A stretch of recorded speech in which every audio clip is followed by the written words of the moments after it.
नमस्कार दोस्तों, मैं अर्जुन आपका स्वागत करता हूँ स्टी बाय अर्जुन के यूट्यूब चैनल में। तो दोस्तों, आज की हमारी क्लास है राष्ट्रपति यानी प्रेसिडेंट के बारे में। जो है दोस्तों, आज की हमारी दूसरी क्लास है। तो दोस्तों, वीडियो को अंत तक जरूर देखना ताकि सभी क्वेश्चन जो है आपको आसानी से याद हो जाएं। साथ ही दोस्तों, अगर आप हमारे चैनल पर पहली बार आएँ तो हमारे चैनल को भी सब्सक्राइब कर लीजिएगा, साथ ही बेल आइकन को प्रेस कर लीजिएगा ताकि हमारे आने वाले वीडियो का नोटिफिकेशन जो है आप तक पहुँचता रहे। चलिए दोस्तों, वीडियो को स्टार्ट करते हैं।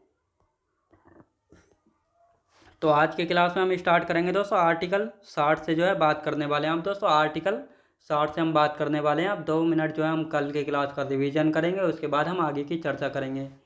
तो यदि हम बात करते हैं राष्ट्रपति यानी प्रेसिडेंट की, तो इनको जो है संविधान के भाग 5 में रखा गया है। किसमें दोस्तों? संविधान के भाग 5 में रखा है। और साथ ही संविधान के भाग 5 में जो है आर्टिकल 52 से 151 तक जो हम पढ़ते हैं। और साथ ही पूरे संविधान का जो है सबसे बड़ा भाग है आर्टिकल भाग 5। तो ये आपको अच्छे से याद रखना है। अब यदि हम बात करते हैं प्रेसिडेंट यानी राष्ट्रपति की, तो भारत में जो प्रथम नागरिक होंगे कौन होंगे? राष्ट्रपति होंगे। भारत का संवैधानिक प्रधान कौन होता है? राष्ट्रपति होता है। भारत का प्रथम नागरिक राष्ट्रपति। भारत में जो कार्यपालिका है इसके प्रधान कौन होते हैं? राष्ट्रपति होते हैं। और साथ ही कार्यपालिका की समस्त शक्तियाँ राष्ट्रपति के पास होती हैं, लेकिन वास्तविक जो कार्यपालिका की समस्त शक्तियाँ होती हैं प्रधानमंत्री एवं उसके मंत्रिमंडल में होती हैं। साथ ही राष्ट्रपति जो है तीनों सेनाओं के प्रमुख होते हैं। तीन कौन कौन सी सेनाएं? जल सेना, वायु सेना और थल सेना। इन तीनों सेनाओं के प्रमुख कौन होते हैं? राष्ट्रपति होते हैं। अब आर्टिकल 52 की यदि बात की जाए तो आर्टिकल 52 में कहा गया राष्ट्रपति यानी भारत के एक राष्ट्रपति होंगे। तो भारत के राष्ट्रपति होंगे किस आर्टिकल में? 52 में। आर्टिकल 53 में जो है संघीय कार्यपालिका की समस्त शक्तियाँ राष्ट्रपति के पास होंगी, आर्टिकल 53 में है। आर्टिकल 54 क्या कहता है? आर्टिकल 54 कहता है राष्ट्रपति के निर्वाचन मंडल एवं निर्वाचन के बारे में। तो आर्टिकल 54 में अब राष्ट्रपति का जब निर्वाचन होता है तो इसमें कौन कौन भाग लेते हैं? लोकसभा एवं राज्यसभा के निर्वाचित सदस्य, साथ ही दोस्तों विधानसभाओं के निर्वाचित सदस्य, और साथ ही इसमें जो है दोस्तों मनोनीत सदस्य, और साथ ही दोस्तों राज्यसभा के मनोनीत सदस्य व विधान परिषद के सदस्य राष्ट्रपति के चुनाव में हिस्सा नहीं लेते हैं। तो ये आपको अच्छे से याद रखना है। अब आर्टिकल 55 की यदि बात की जाए तो आर्टिकल 55 में जो है राष्ट्रपति के चुनाव की रीति के बारे में बात की जाती है। तो राष्ट्रपति का चुनाव जो है अप्रत्यक्ष रूप से होता है यानी इनडायरेक्ट होता है, जिसमें आम जनता भाग नहीं लेती है बल्कि जनता के द्वारा चुने गए प्रतिनिधि जो है भाग लेते हैं। साथ ही एकल संख्यणीय मत पद्धति के द्वारा जो है राष्ट्रपति का चुनाव होता है। आर्टिकल 56 की यदि बात की जाए तो आर्टिकल 56 में जो है राष्ट्रपति के कार्यकाल यानी टेन्योर के बारे में बात की जाती है। राष्ट्रपति का कार्यकाल 5 वर्ष का होता है। आर्टिकल 56 के घ में जो है राष्ट्रपति के इस्तीफे के बारे में बात की जाती है। राष्ट्रपति अपना इस्तीफा किसको देते हैं? उपराष्ट्रपति को देते हैं। राष्ट्रपति ने अपना इस्तीफा दे दिया है, उपराष्ट्रपति ये खबर सबसे पहले लोकसभा स्पीकर यानी लोकसभा अध्यक्ष को देते हैं। अब आर्टिकल 57 में जो है राष्ट्रपति का पुनः निर्वाचन यानी दोबारा निर्वाचन, मतलब भारत में एक राष्ट्रपति जो है कितनी भी बार भारत का राष्ट्रपति बन सकता है, कितनी भी बार राष्ट्रपति का चुनाव लड़ सकता है। भारत में इसकी कोई तय समय सीमा जो है लागू नहीं की गई है। तो ये आर्टिकल 57 में। और आर्टिकल 58 में कहा गया है राष्ट्रपति पद की योग्यता यानी क्वालिफिकेशंस। राष्ट्रपति बनने के लिए जो है कौन कौन सी क्वालिफिकेशंस होनी चाहिए? भारत का नागरिक होना चाहिए, 35 वर्ष की आयु पूरी कर चुका हो, और साथ ही लोकसभा का सदस्य निर्वाचित होने की जो है योग्यता रखता हो। अब आर्टिकल 58 की हम बात करेंगे। आर्टिकल 58 में जो है इनकी योग्यताएं होगी। और साथ ही आर्टिकल 59 में जो है पद की शर्तें यानी कौन कौन सी शर्तें यानी कंडीशंस हैं।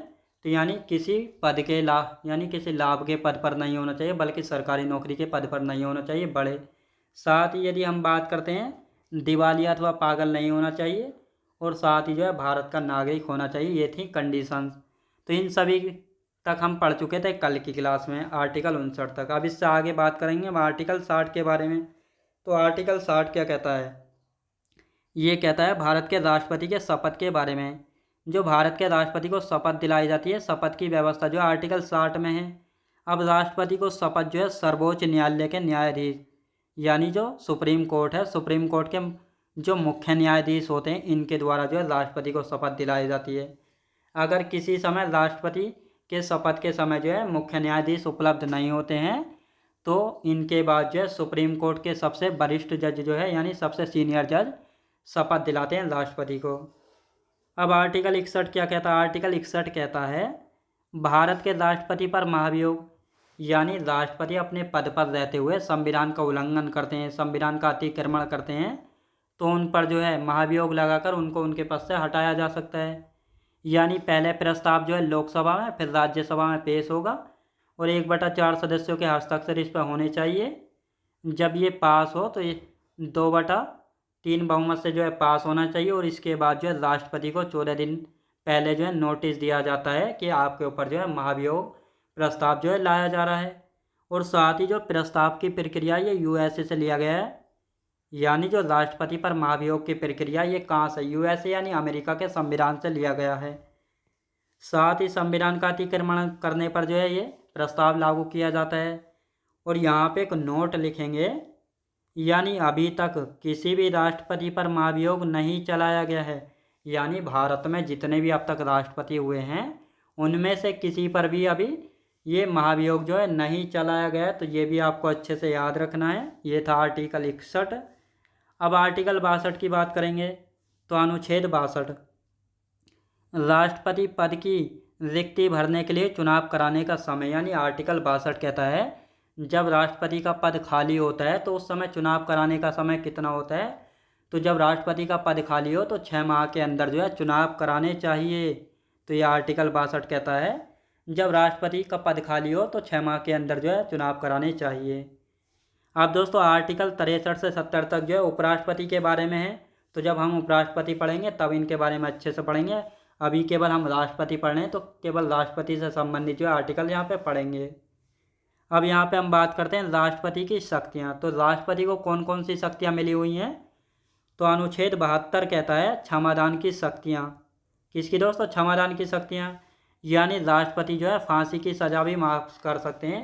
ये केवल राष्ट्रपति को शक्ति प्राप्त है, यानी अधिकार मिले हुए हैं। अगर राष्ट्रपति चाहें तो किसी की फांसी की सज़ा भी जो है माफ़ कर सकते हैं। आर्टिकल 62 में है।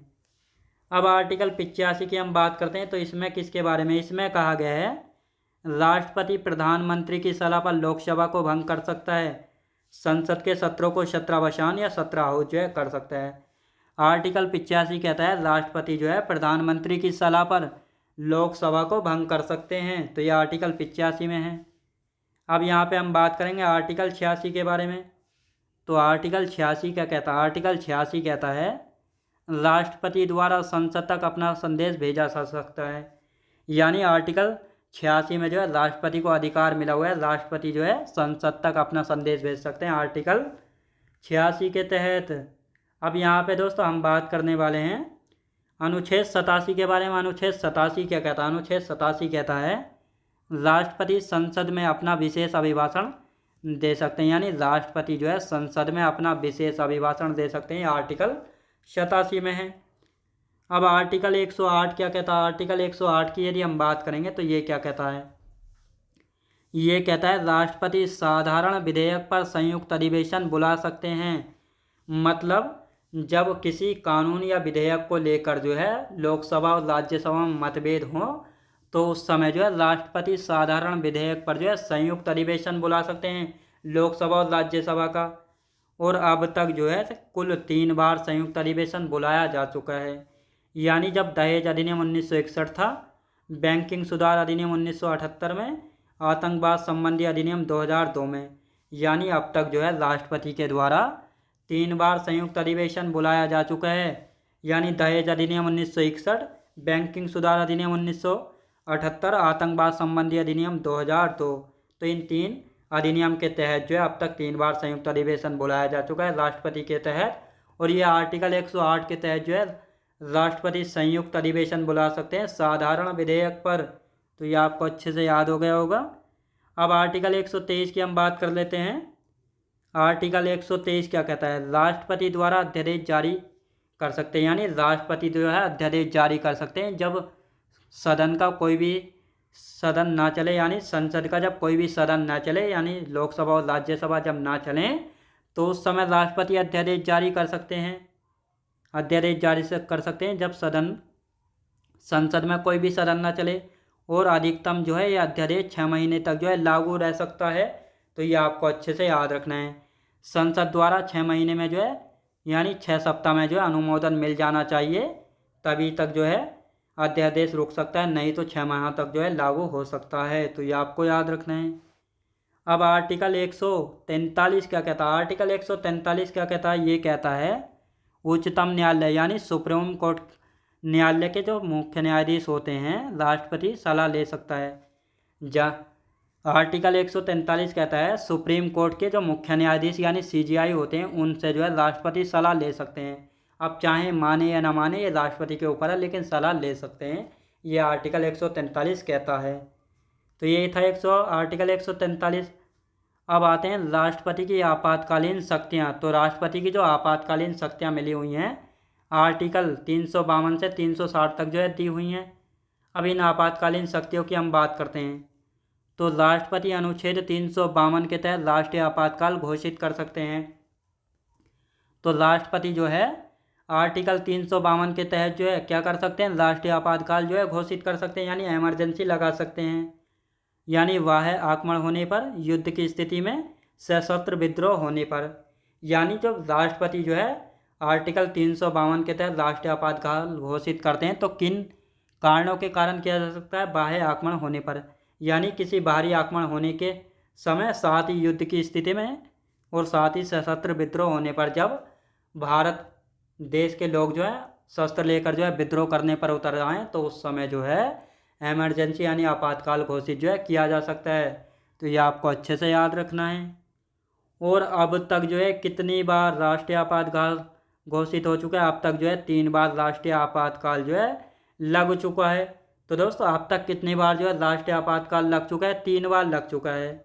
यानी जब भारत चीन युद्ध हुआ था 1962 में तब लगा था, और इस समय राष्ट्रपति थे सर्वपल्ली राधाकृष्णन। जब पाकिस्तान और भारत का युद्ध हुआ था 1971 में तो इस समय राष्ट्रपति थे बीवी गिरी वेंकट वरा यानी वरा वेंकट गिरी। तो इन्होंने जो है राष्ट्रीय आपातकाल लगाया था। आंतरिक अशांति के आधार पर 1975 में इस समय राष्ट्रपति थे फखरुद्दीन अली अहमद। तो ये 3 बार जो है अब तक राष्ट्रीय आपातकाल जो है लग चुका है। तो ये आपको अच्छे से याद रखना है।